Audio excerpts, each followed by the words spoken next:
Hello, everyone. Thank you for joining us today. Today, we have a super special event about working with the inner child, which is such important work. And definitely, I'm joined by beautiful practitioners here today, Emilia and Heather. They both had their interviews in my One Conscious Love Network group. If you're not part of the group, please join us. It's a beautiful community and you'll get to learn a lot about holistic and spiritual practices that can really improve your life. So I hope you'll join us there.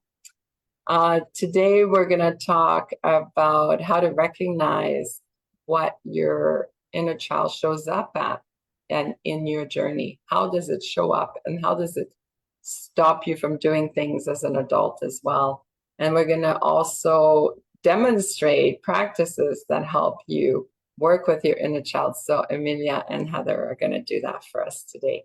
So without further ado, please introduce yourself and answer the first question. And the first question is, in your work, how do you recognize when the inner child is showing up in someone's healing journey? And Heather, we'll start with you. Thank you, Melanie. It's great to be here, and what a fantastic topic to talk about the inner child.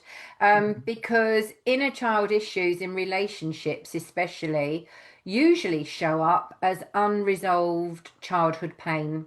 And what I notice most often is that the reaction someone has feels much bigger than the situation itself. And that's when I know it's not their adult self, that's responding. It's the younger part of them that's crying out. And the signs are clear once you know what to look for. And that could be intense emotional reactions to small disagreements. It can be fear of abandonment, leading to clinginess and people pleasing or over possessiveness. Mm-hmm. Or it can be unrealistic expectations like wanting their partner to fix the emptiness that was left from their childhood.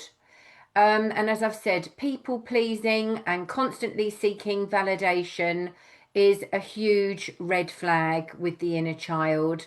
And self sabotage, such as being drawn to unavailable partners, codependency, tolerating negative behavior just to avoid being alone, and projection, like reacting to your partner's words as though they're your critical parent. And these wounds are often triggered, especially in romantic relationships, which is what I focus on, because that's where our deepest needs for love, belonging, and safety get activated. And the inner child is essentially saying, see me, love me, don't leave me. Mm-hmm. Completely. Gosh, you hit the nail on the head there. My first partner was definitely a complete duplicate of my mother, who had a very significant impact in the person that I am today. And I now look back and laugh, but at the time it wasn't funny at all. Emilia, please go ahead.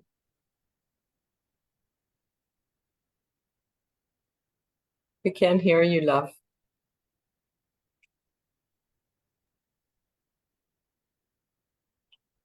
Not yet.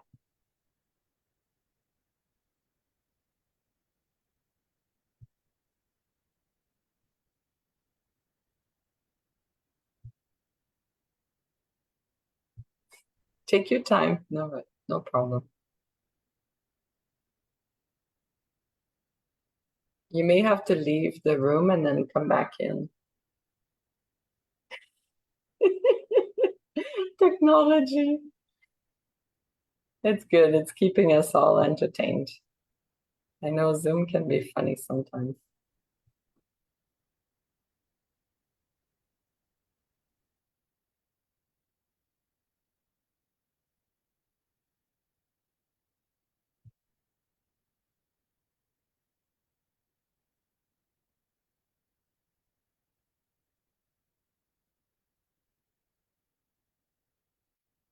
Can't hear you still. There she goes. She's gonna come back in, guys. Don't worry. Oh, that's a shame, isn't it? Oh, we'll have a little chat while we're waiting, Melanie. So Exactly. you recognise that your inner child was not healed fully when you was in your marriage. Oh, this is years ago, darling. It was like we separated in 2006. And so I certainly did not at the time. But when I was doing my studies and learning about the inner child, then I'm like, oh, that explains a lot.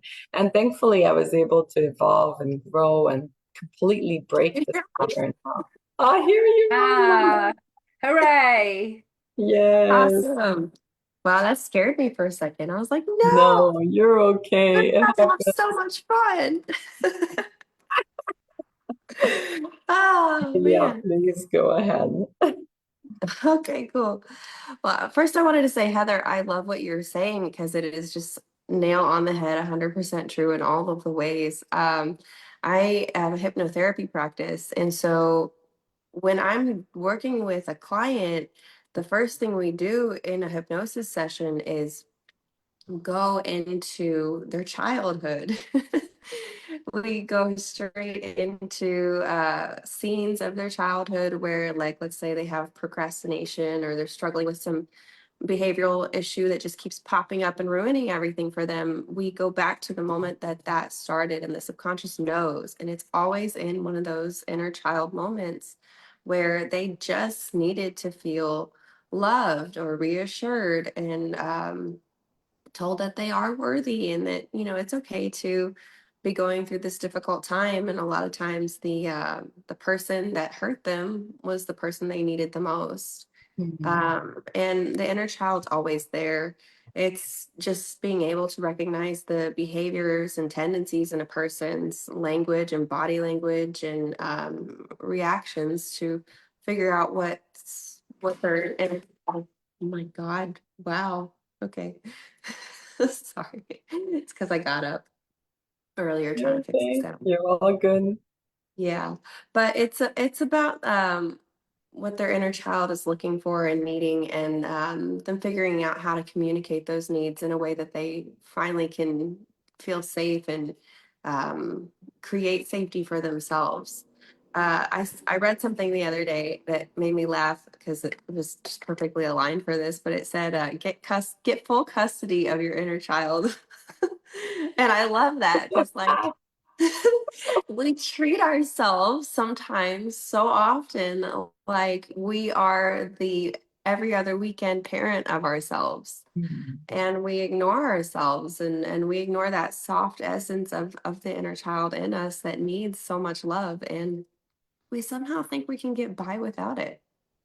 um but yeah, it's always there. We're always there in that space, but I teach people to go back to that moment in the root of it because that's where everything is connected to, and it's really fun. It's really I love that. Get full custody of yourself.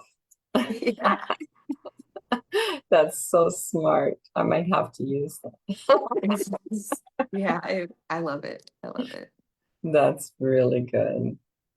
Excellent. And our second question, and I would love for you to actually demonstrate what that modality is since it's a small group today.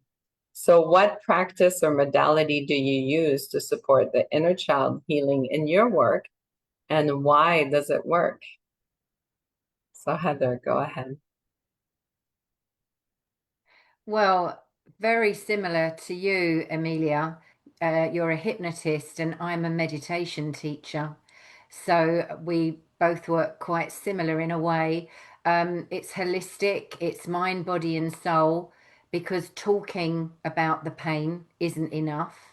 And for me, healing means going to the root and finding the root cause. So I've worked with clients using meditation and visualization to reconnect with their inner child in a very safe way. And I also have created an educational video about, well, what is the inner child? Because not everybody understands or knows about the inner child. So I created a video for my clients so that they can understand it deeper before we go into the meditation process. Also, my main thing that I do is clearing the Akashic records. That clears old patterns and maybe vows or beliefs or programs. Like we've got an inner hard drive that's our subconscious, and they are removed by me working with the client's higher consciousness. That can be for anybody, anywhere. And I just key in to their higher self. They could be in America, Canada, Dubai, it doesn't matter. And then I send a full report. So, working with the client, I connect with their inner needs by finding out what's going on in the subconscious, and then we can work on reparenting and providing the compassion, the care, and the support they needed as a child. And that goes even deeper if I'm working with someone that has had sexual abuse. So, that child couldn't articulate or understand at the time, and then it comes up as an adult, which needs to be addressed and healed. So it's self-compassion, and we work on the reparenting. As I've said, I get them to do some journaling, maybe even write a letter to their younger self, and using mindfulness and meditation to foster the emotional healing, to gain the inner peace. And we work on boundaries, we work on self trust, so the adult self can finally step into the driver's seat and that inner child isn't leading the way. I hope that is clear and that makes sense. Yeah. It totally does. Yes, thank you. Emilia, please go ahead. So I have a few different techniques that I use with that. So when I'm in the hypnosis session, I always go through different scenes of the wherever the client takes me. And usually the further and deeper we go, the smaller they get. And sometimes we do something called upgrading the inner child, where I take them to their childhood room and they see themselves sitting or in the room playing or sitting on the bed or, whatever it is that they picture. And this is like a moment where they are the most unhappy in their childhood. And I teach them to take the child with them and move the child into their home where they are now the safe adult that they always needed. And that child has access to anything that they want, all the free play, all the connection, all the physical love, and all of that is available to them with your higher self that you've now become. And that usually is a very healing thing. Another thing we also do is I work in like a gestalt therapy method where sometimes the client really needs to role play with the person that hurt them. And I will have them say what they need to say to that person and say, answer back as the person that they're talking to. And the most amazing part about that is it really pulls in a lot of empathy into that moment, because you're sitting there in those conversations. And like maybe for you with your mom, you said you had she was your imprint for your first relationship, your reciprocal wound that came in. Like what would you say to her and what would she say back to you? And in that moment, you might find um, understanding and healing for yourself, but also for her and where she came from and where the wounds, started on her path, because it doesn't start with us. It goes back, like even like Heather said, all the way into the Akashic. It's DNA coded trauma that we get to clear. And so that is also very helpful. And I think the last thing I'll do if I feel like someone still has like deep work that they need to get into is start thinking about writing a letter to that person that you're never going to send. Even if you want to send it, like wait a week because you'll probably want to add something to it. And in that technique as well, what happens, I noticed a lot for myself because I use it like constantly. Like I be writing letters every week just to keep identifying patterns and clearing. And I realize the more I remember and categorize and place like that, the more I see patterns in my adult life that I see where I built the armor as a child in that space. So that is probably my favorite because I think it's just continually useful. But um did you want to go to your childhood room? Me? No. No, she said no. Yeah, it's I a get pretty triggered from work like that, but I do yeah. appreciate you asking. Maybe Heather does. Well, I've done so much work over Mhm. the years Yeah. of my inner child that my So, little girl is happy now, yeah. and that has made me understand and have the compassion and the Yeah. empathy when I'm dealing with someone. And I was with a lady working with her recently. She's in her 70s. Her mother was a narcissistic lady, and we work with no judgment, but we had to do some deep meditation work. As I say, it's similar to hypnosis when you take someone on the journey. And she sobbed and released that emotion that had been stuck and causing her pain in her body. And after that, she felt so much better. Her mother passed away quite a number of years ago, but there had to be that process of working through it. And that little girl went into hospital when she was about 3. And in that time, they didn't allow parents to come and be with the child.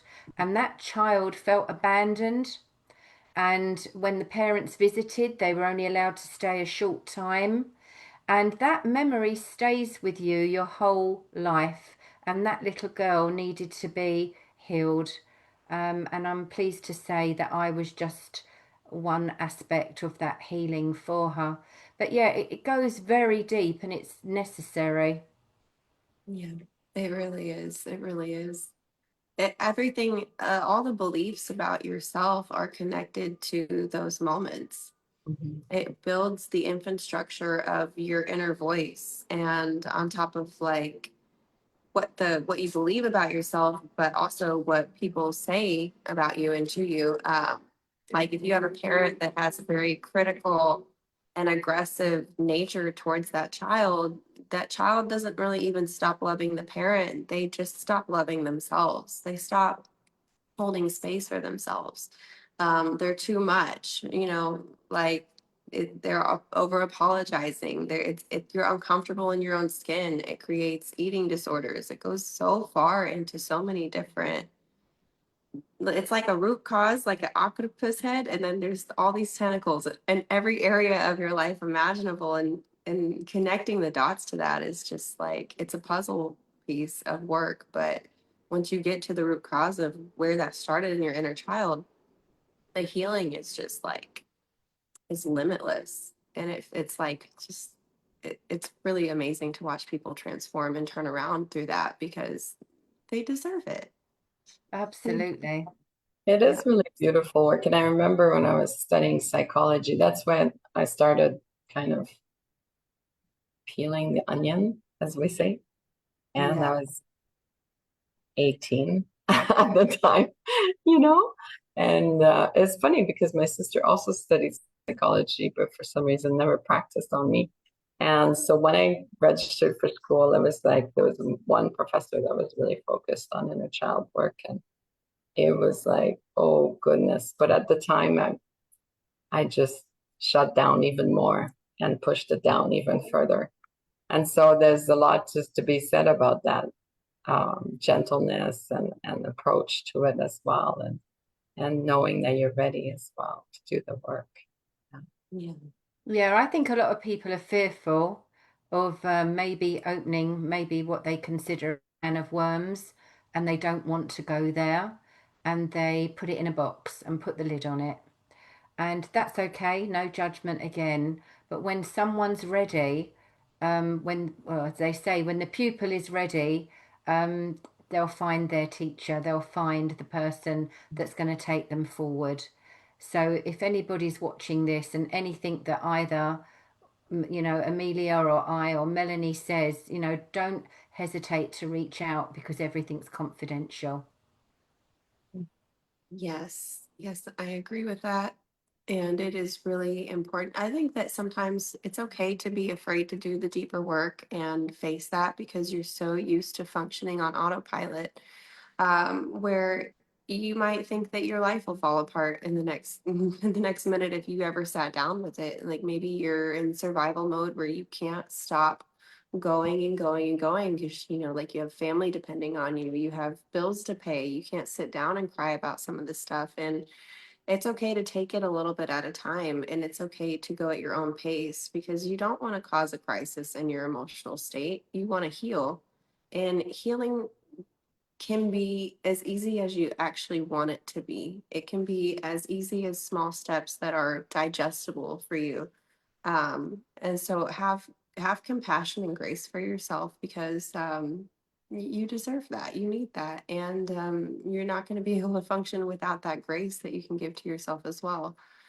So, but yeah, like Heather said, Heather, I love you. You're so cool. I want to work with you. But just for fun, and just reach out and don't be afraid. Don't be afraid to sit with your inner child because they're It's starving for love. Absolutely. And it's funny, Amelia, that a lot of my clients are therapists themselves. Nice They've to meet you, been therapist. they're a shaman, or they've been a shaman, Yeah, they're a healer, they're a hypnotist, they're a therapist, and they understand what they need to address within themselves yeah, before they can then serve their tribe. So it's funny how that works out with when I do very, very deep work, which can go back to past lives. But obviously, the inner child is something that is relevant to the current life and the current experiences that individuals had, beliefs that they've picked up from mum and or dad or their primary caregivers. I've worked with people who are adopted, where their inner child, although loved by their adopted parents, still felt abandoned by the person that carried them in their womb for 9 months. So things go really deep. The fetus can hear what the conversation is. I've worked with a woman whose dad wanted a son, and she grew up her whole life never understanding why she felt the way she felt. But she remembered back in the womb the conversation where dad said, I hope it's a boy, I don't want a girl. So, all of that makes an imprint yeah. on the individual, even if they don't know it in their conscious state. Yeah, the cells are always eavesdropping on our quality of thoughts as well. And so we take that and we imprint it into our coding and our expression and our feelings. And then for women, especially, as a mother, by the time you're like 20 weeks pregnant, your baby in your body already has all of her immature ovaries in her body. You're literally carrying your grandchildren around with you. And all of that does make a genetic imprint and a huge difference on how we heal, how we feel. And I think it's wild too, because people tell pregnant women all the time, oh, don't cry too much. The baby feels everything. I'm like, what if you need to? The baby also feels your suppression. The baby also feel like your children get imprinted with whatever, however you express and however you deal and cope and heal. And that is like a really great time to address the inner child as well because you're building one. Absolutely. You're spot on there because, when we hear frequency, they say, don't they, play music when you're pregnant and let your baby hear that music. It is a frequency, and we now have a lot more understanding of how frequencies heal different parts of the body. And obviously, if we're upset, that's okay, but we can speak to the baby and say, I'm feeling a bit upset today. I stubbed my toe and I've cried, but doesn't mean I don't love you. And you can Yeah. still speak to that child. So, you know, there's always a way to deal with everything. Yeah. Yeah. Especially with that and like fears, things coming up. There's so much that comes up during that time. But yeah, I love it. So beautiful. I mean, we could talk all day. I'm sure Teresa is watching us live and she's saying that she's really enjoying your comments for both of you and that they're very good points. And so she's really enjoying the session. And I know many more will watch. So please make sure to reach out to Emilia and Heather. They are beautiful, beautiful humans, and they have so much to offer. And you'll make a friend, and who knows, maybe you'll have a friendship for life. And so that's what we're hoping for you who's watching right now. I want to thank you both for being here today. Thank you for your time and sharing your knowledge and expertise. I always, always enjoy having you in the One Conscious Love Network. And I hope that you'll continue to come and be present in the group because your beauty is really radiating.